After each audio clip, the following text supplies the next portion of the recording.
everybody, it's Ed again. Today is Sunday. I think it's, what's the date? The 7th of... 8th. The 8th of... what month are we? November.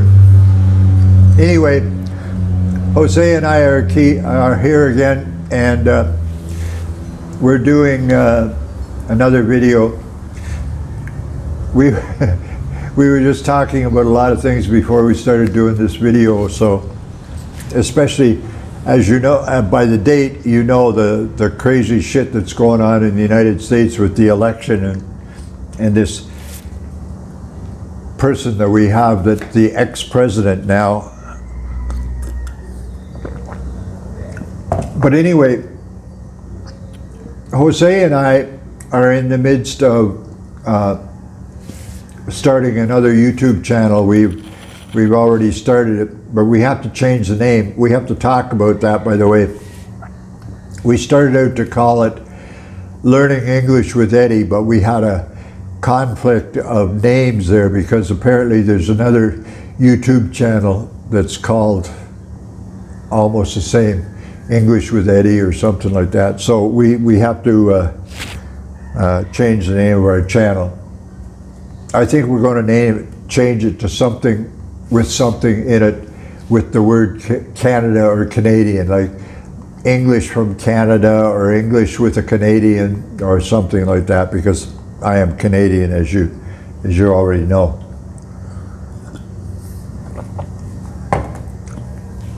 My ear is ringing as we talk, so I'm having a little bit of trouble. Anyway, this channel, of course, is Atheist, a Bird with No Cage, and so I want to talk about something that's connected with that. And it's something personal. Yesterday, I had a phone call from an old friend, and if you've watched videos from some time back, at least a few months, I would say it's probably been maybe 3 months now since I talked to this friend. He called me yesterday, David. And David is a Jehovah's Witness man. And he and his wife are Jehovah's Witness, and they're not only Jehovah's Witness, but they're Jehovah's Witness activists, you know, I guess you would call them. And they, I don't understand quite how that works, but they are active in the church. In that church, and partly as a result of knowing David, and another good friend I have that was raised in the Jehovah's Witness religion. I have attended several Jehovah's Witness meetings or whatever you call them. I think I was at 4, to be as close as possible. Might have been 5, 4 or 5 in Jehovah's Witness church or assembly hall or whatever they call it in that religion. It's here in Siwataneo, where I live. Anyway, out of the blue, after 3 months of not talking with David, he called me, and I was surprised quite pleasantly, because I love having the conversation. I love talking with him about religion, especially his religion, what he believes, and you know, the Bible and all of that. So it was great to hear from him. So after, as it turned out, I mean, my first thought was, why did David call me out of the blue? Because I thought that he had decided that I was beyond hope, and I knew what I was talking about on the religious issue, and I figured, well, he's decided there's no hope for him converting me to his religion or any other religion, so he'd given up on me. But it turns out, because of what's going on with this, the pandemic thing, and you know, churches, including many churches anyway, not actually operating the way they used to, this church, or at least he, is doing this ministry thing or whatever you call it on a Zoom thing. Now it used to be well, it's an online thing where you connect anyway. What did we, Skype. The only one I knew at first was Skype, where you can talk to people and they can see you visually with a camera, and you talk as on a telephone, but you use microphones and so on. Anyway, I finally realized like why he called me, because actually this morning, Sunday, they are having this Zoom, Skype type thing as a meeting. So I take it that all these, whatever group of people get on, they're on cameras and they show up on each other's screens, and one person does a preaching thing, and I don't know what, I suspect it was going to be David doing the preaching thing, and so he was basically inviting me to join them. Interestingly enough, you might not understand this, but David's wife, David's a great guy to talk to. He has a great knowledge of baseball. He's a Canadian actually also. He's from the Toronto area, so he was actually raised not far. I was raised in a place called Kingston, Ontario, which is east of Toronto, about a 3-hour drive or something like that. And so, and I'm a big baseball fan, and he was a big baseball fan and knows a lot about baseball. So we have that in common, and so we have lots of things to talk about. But in the conversation yesterday, I guided him a little bit, because I said, David, one of the things I missed about talking to you is I love talking about the Bible, the Christian religion, and biblical religions. I don't know if he's officially, the Jehovah's Witnesses are Christians. It's kind of like the question with Catholics. We never know whether they're included under the umbrella of Christianity or not. I put them under that umbrella, unless the individual doesn't want to be called a Christian. They can call themselves whatever they want. Anyway, so I said to him, Dave, been a long time, and I don't have many opportunities to talk to people about Christianity and the Bible. As an atheist, I obviously I don't believe in the existence of any God or anything, and the Bible is a fairy tale for adults as far as I'm concerned, but I love talking about it, and I know the Bible. I've read it, especially the New Testament. I've read a couple of times.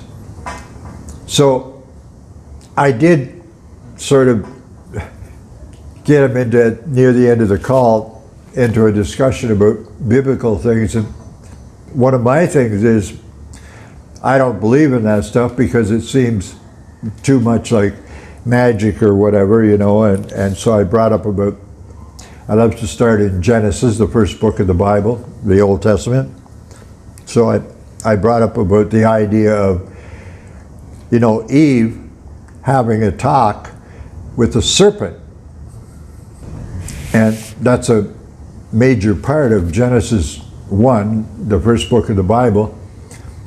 Of course, God made Adam out of some dirt and sand and stuff, and then decided that Adam needed somebody to spend his time with, or whatever, a mate.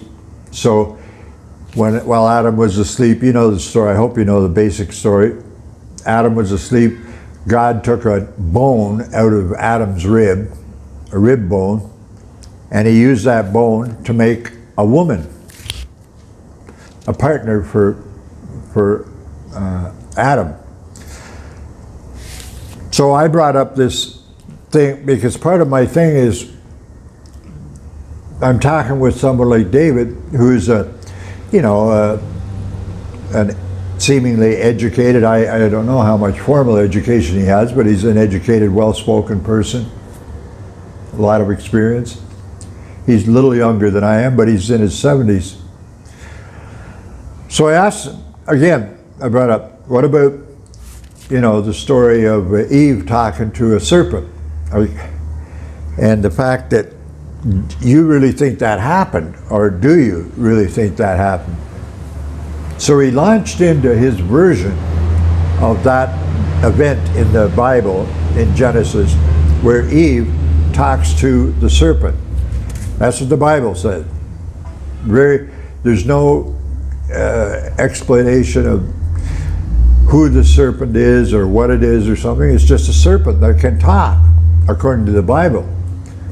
Well, Dave laid on me, out of the blue, a brand new story I've never heard before. I've heard people say, well, the serpent is just a manifestation of the devil, or the devil in disguise, or something. A lot of them claim that the serpent talking to Eve was somehow the devil talking, or maybe even the devil talking through the serpent, or something like that, which all sounds like a fairy tale to me. But anyway, this is the one that Dave laid on me. It wasn't the serpent talking. It was actually the devil talking, but the devil has very good ability at ventriloquism. That you've all seen ventriloquists on TV or magic shows or whatever, where they have a puppet and they're actually talking, but they try to do it without moving their lips, and supposedly the puppet is talking, right? So that's the story he's telling me. That's how that thing works. Because my first question is, do you actually believe that a serpent can talk? No, it's not the serpent talking. It's the devil being a ventriloquist and throwing his voice so it sounds like the serpent's talking. This is a story this man is telling me. He's dead serious. And I go, my first reaction is, you're serious? Oh yeah. Now I didn't get to ask him the obvious question. The next very obvious question is, this is an interpretation of Genesis that I've never heard before. I've never heard anybody use the term ventriloquist. He was using the term. He wasn't just talking about somebody projecting their voice. He used the term ventriloquism, and the devil is a ventriloquist and can do this kind of thing. So, I mean, if you ever have this kind of a conversation, and I don't know where the hell he got this, if it's just his own interpretation, or if he's heard it from somebody else or some other apologist or anything, but after I get off the phone, I'm going, holy shit, why didn't I ask him, where did you come up with this idea? Because there's nothing in the Bible. You read Genesis and read that part about, it's very short. I forget how far we are into Genesis, just a few books, of Eve talking to the serpent. And there's nothing in there that says anything about the devil projecting his voice or being a ventriloquist or anything like that. It just says Eve talked to the serpent. The serpent convinced her, God had told her that you couldn't eat the fruit of this tree because that would give you the knowledge of good and evil. Never been able to figure out why that's a bad thing, knowing the difference is good and evil. Anyway, that's a long story. Never says anything about it's the devil speaking through the snake or the devil doing ventriloquism. There's nothing in Genesis about that. I defy you to try to find anything that would even suggest that. But the conversation was near the end. David always gets into this point where as soon as I start challenging something, well, it's really nice talking to you, Ed, but I have to go. That's kind of David's attitude. So I kind of get cut off. But my question was, where did he come up with this idea? Is it just his own personal interpretation, or are there other Jehovah's Witnesses or other Christian Bible students who are claiming this or what. I don't know. And anyway, how far are we? How long is the video now? So we're already in 15 minutes, so I'm not going to belabor this point. But if you get into discussions like that with religious people, I mean, I do enjoy that kind of discussion. The problem with David, I go on, like we're actually looking at what the Bible says, what the stories say, what he's doing. He's interpreting. In this case, the devil is a ventriloquist and throwing his voice. And I do enjoy having these stories. But what puts an end to that kind of discussion with David is when I point out to him, well, there's two sides to my story. One is this Jehovah or God of any sort, Yahweh, whatever you want to call him. Jehovah, does Jehovah actually exist? I would like to know why he thinks Jehovah actually exists.